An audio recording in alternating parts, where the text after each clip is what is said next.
El Estatuto de Roma establece muy claramente que no existe la inmunidad funcional. Por lo dicho, Ursula von der Leyen, Rishi Sunak, Emmanuel Macron y Olaf Scholz pueden ser acusados de cómplice.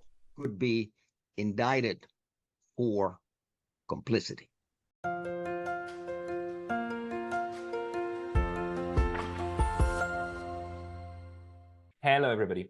This is Pascal from Neutrality Studies. Hola a todos.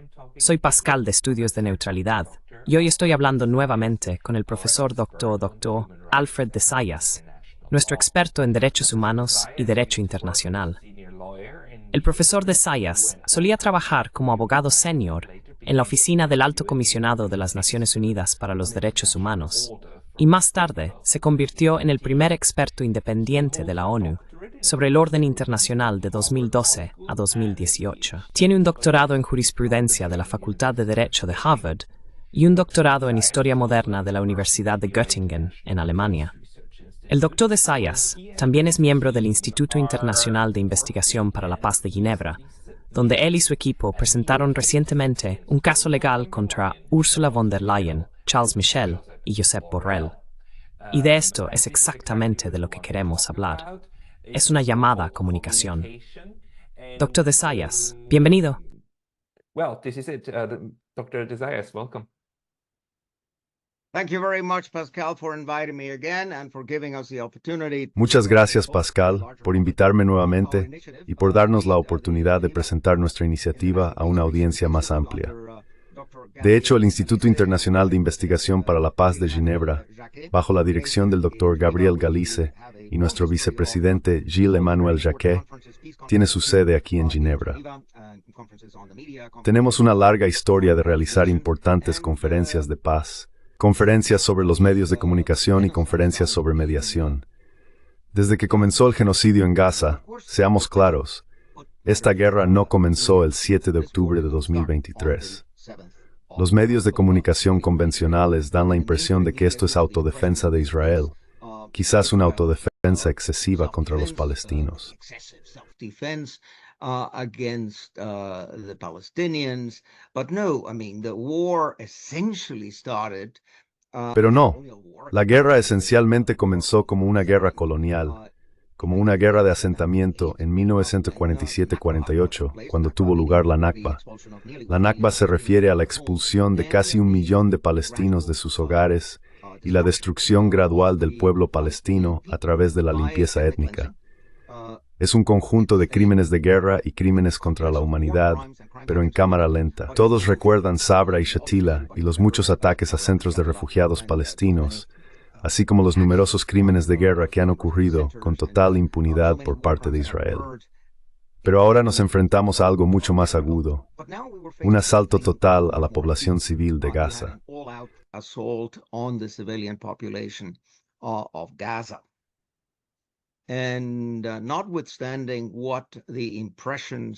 A pesar de las impresiones dadas por el New York Times, el Washington Post, Le Monde, la BBC y el Frankfurter Allgemeine Zeitung, enfrentémoslo.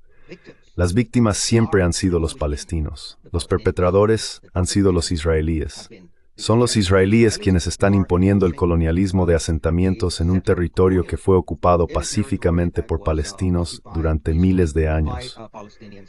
Esta situación es comparable a los europeos blancos que llegaron a Sudáfrica, desplazaron a Faro Grantabroth, le dieron en Bantustanes, utilizando el Mojit Matotobers. Es lo que Israel hizo en sus prácticas colonizadoras. Israel has done in its colonizing practice. But one thing is reducing. Pero una cosa es reducir a los palestinos a ciudadanos de segunda clase y tratarlos bajo un régimen de apartheid, que por cierto mi presidente Jimmy Carter ya en 2006 describió como apartheid. Jimmy Carter, quien es un verdadero presidente de paz, genuinamente quería lograr la paz mundial. En las últimas décadas ha hecho muchas propuestas sobre cómo lograr una solución de 2 estados. Y por supuesto, la alternativa es una solución de un solo estado. Probablemente conozcas el libro de la profesora Virginia Tilley sobre la solución de un solo estado. Pero volviendo a la violencia de Israel, de las fuerzas de defensa de Israel contra los civiles palestinos en Gaza, esto no es solo un acto de barbarie, esto alcanza el umbral del genocidio. Reaches the threshold of genocide. Everybody remembers back in 1994 how the Todos recuerdan cómo se desarrolló el genocidio en Ruanda en 1994. En ese momento la gente preguntaba, ¿cómo pudimos quedarnos de brazos cruzados y ver esto? Bueno, eso es lo que hizo el mundo. El mundo lo permitió, Francia lo permitió, Estados Unidos lo permitió. Después de eso hubo un compromiso. Nunca más. Dijimos que nunca permitiríamos que ocurriera un genocidio ante nuestros ojos. Bueno, lo estamos viendo hoy, lo estamos viendo en nuestras pantallas, lo estamos viendo en la televisión, estamos escuchando las voces de los sobrevivientes. Tenemos informes del Comité Internacional de la Cruz Roja, la Sociedad de la Media Luna Roja y los relatores de las Naciones Unidas. Francesco Albanese. Sí, tenemos todas las pruebas que necesitamos. Yes, I mean, we have all of the evidence we need. We see that there is intent to destroy. Vemos que hay intención de destruir en todo o en parte a la población palestina. El objetivo final es simplemente expulsarlos a todos para que Israel controle todo el territorio, sin permitir una solución de dos estados. Sabemos que Netanyahu está totalmente en contra de una solución de dos estados. No le importa que la Corte Internacional de Justicia haya emitido 3 órdenes diciendo esencialmente que hay evidencia de genocidio. La Corte aún no ha declarado esto como genocidio. Eso vendrá en el juicio final sobre los méritos. Pero la Corte ha dicho, debido a esto, emitimos medidas provisionales de protección. Ha habido 3 de ellas. La primera el 26 de enero de este año.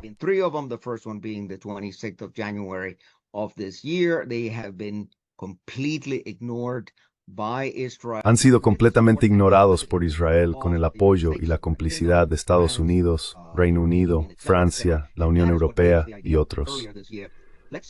Eso es lo que nos dio la idea a principios de este año, que el tribunal decida sobre el tema del genocidio, que la Corte Penal Internacional decida sobre las apelaciones que se han hecho para emitir órdenes de arresto contra Netanyahu y su ministro de Defensa.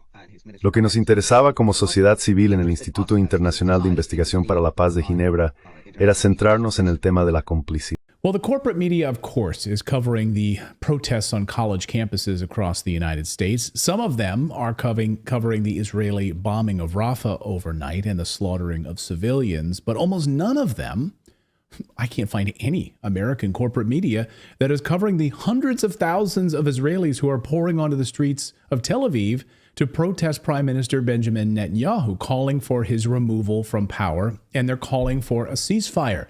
This is Israel. This is Tel Aviv. Journalist Dan Cohen is probably the only one covering this. He tweeted this a short time ago. If Israel agrees to the ceasefire, then Ben-Gvir and Smotrich will collapse the Netanyahu government and unprecedented upheaval in Israeli society will begin. Israel's gigantic internal rift, temporarily papered over by the trauma of October 7th and the war on Gaza, will exacerbate to new levels, potentially collapsing the state of Israel. So it appears that Dan, as one of the only Western media journalists actually covering this story, and Dan Cohen joins us now from Uncaptured Media. Dan, great to see you. Welcome back to the show. Hey, Clayton.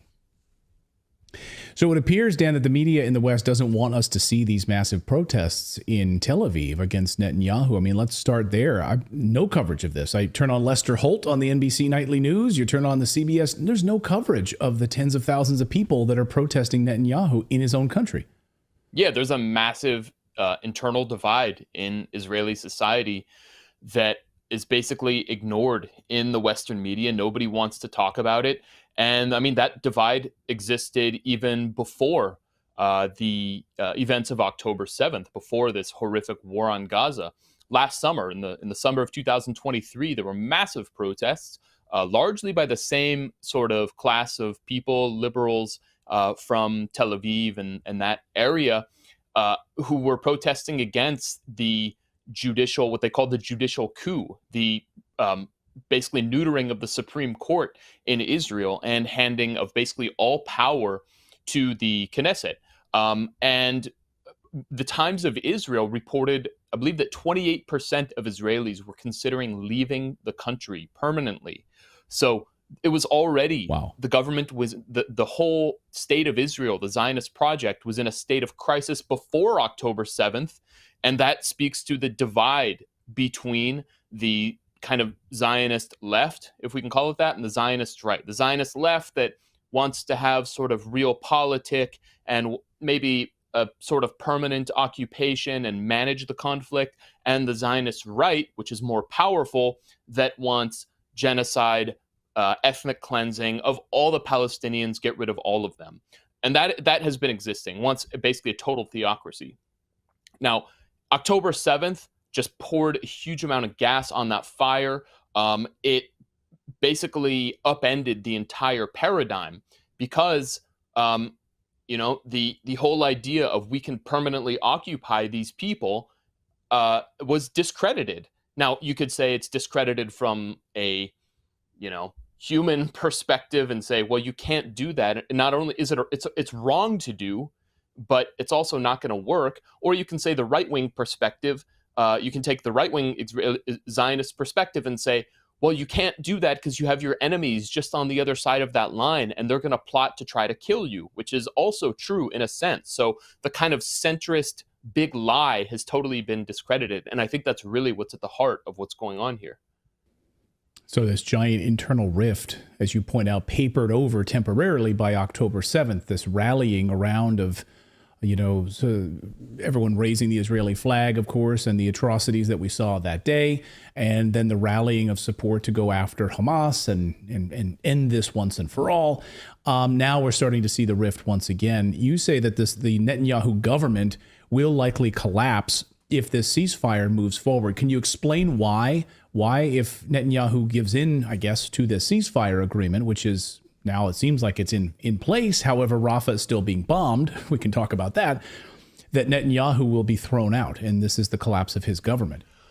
Well, as soon as the news was reported from Al Jazeera that Hamas had accepted this ceasefire proposal that was brokered by the Qataris and Egyptians, and apparently with knowledge of the United States, of course, then the onus is on Israel. What is Netanyahu going to do?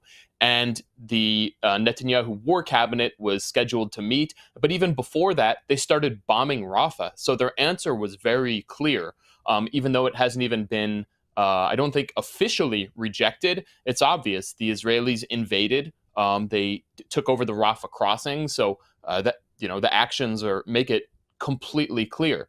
And I don't think Netanyahu at any point will be willing to agree to a ceasefire, because if he does, well, what will happen? Itamar Ben-Gvir, the national security minister, and Bezalel Smotrich, the finance minister, have said they will pull out of the government and it will collapse his cabinet. So then Israel goes to elections. Who knows what kind of government comes out of that? But really what happens then is the big lie that Israel can defeat Hamas and get the captives back is all exposed. I mean, since the beginning, Netanyahu has put out two contradictory goals. One, defeat Hamas. It's never been able to do that. It can kill a lot of civilians. It can drop a lot of bombs. It can cause all kinds of atrocities. But Hamas has the trump card in the tunnels. And it's been planning this for years and years and years, knowing exactly what Israeli capabilities are.